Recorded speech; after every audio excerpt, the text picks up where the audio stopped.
વડોદરા શહેરના તરસાલી બાયપાસ નજીક આવેલા આદર્શનગરમાં આશરે 500 ઘરની વસ્તી છેલ્લા 35 વર્ષથી પાણી, રોડ, રસ્તા અને ગટર લાઇન જેવી પાયાની સુવિધાઓથી વંચિત હોવાનો સ્થાનિકોએ આક્ષેપ કર્યો છે. સ્થાનિકોના જણાવ્યા મુજબ આદર્શનગરમાં નિયમિત પાણીની સુવિધા ઉપલબ્ધ નથી. 500 જેટલા ઘરોની વસ્તી માટે કોર્પોરેશન દ્વારા એક દિવસ છોડીને પાણીનું ટેન્કર મોકલવામાં આવે છે, જેના કારણે લોકોને પાણી માટે ભારે હાલાકીનો સામનો કરવો પડી રહ્યો છે. સરકારની નલ સે જલ યોજના અંગે પણ સ્થાનિકોમાં સવાલો ઉઠી રહ્યા છે. આદર્શનગરમાં વર્ષોથી પાણીની સમસ્યા યથાવત રહેતા સ્થાનિકો આ યોજનાને અહીં નિષ્ફળ ગણાવી રહ્યા છે. પાણીની સાથે રોડ, રસ્તા અને ગટર લાઇન જેવી મૂળભૂત સુવિધાઓનો પણ અભાવ હોવાના કારણે સ્થાનિકોમાં ભારે આક્રોશ જોવા મળી રહ્યો છે. સ્થાનિકોનું કહેવું છે કે વર્ષોથી રજૂઆતો કરવા છતાં સમસ્યાનું કાયમી નિરાકરણ આવ્યું નથી.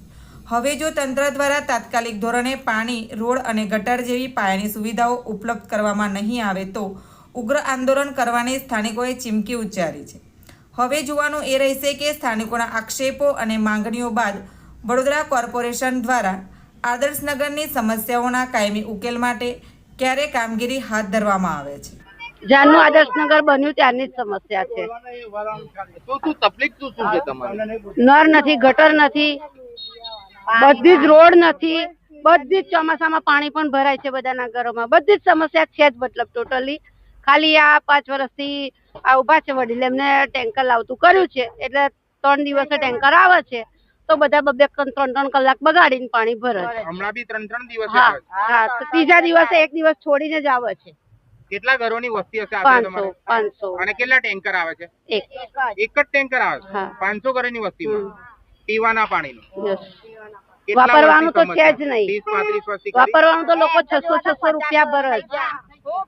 40 વર્ષ જ્યારનું આદર્શનગર બન્યું ત્યારે 50 વર્ષથી સમસ્યા છે ભાઈ અમારી. કંઈક કરો તમે, અમે હાલ મચાઈશું અહીંયા આગળ આવીને અન્નમાં બનાવીશું, અમે નચાઈશું, બધા બાટલા બી ફોડીશું.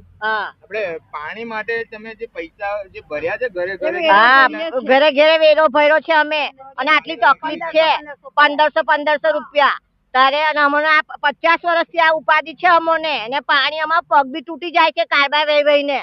આ કેવી સરકાર છે ને? અમે તઈ આવીશું, કઈ મામલતદાર ઓફિસે આવીશું અમે બધા બૈરા.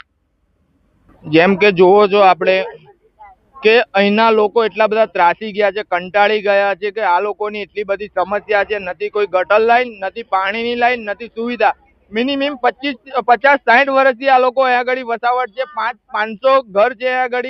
આ લોકોની એક દિવસ છોડીને એક દિવસે ટેન્કર આવે છે, અને વાપરવાનું પાણી પણ આ લોકો 40-50 રૂપિયા આપીને એમનો ઘર ચલાવી રહ્યા છે. રોજનું 40-50 રૂપિયાનું પાણી આ લોકોને વેચાતું લાવવું પડે છે.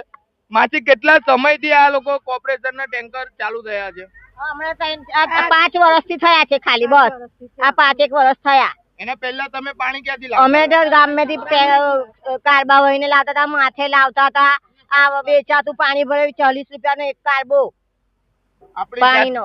આપણી સાથે એક જે વડીલ કાકા છે એમની સાથે પણ આપણે વાત કરીશું એમની સાથે કે દાદા આપણે કેટલા સમયથી અહીંયા આગળ પાણીની સમસ્યા છે, કેટલા વર્ષથી આવે છે? 35-40 વર્ષથી સમસ્યા છે, પણ આ 5 વર્ષથી ટેન્કર જ ખાલી આવે છે અહીંયા આગળ. એ બી એક દિવસના આટલે આવે છે.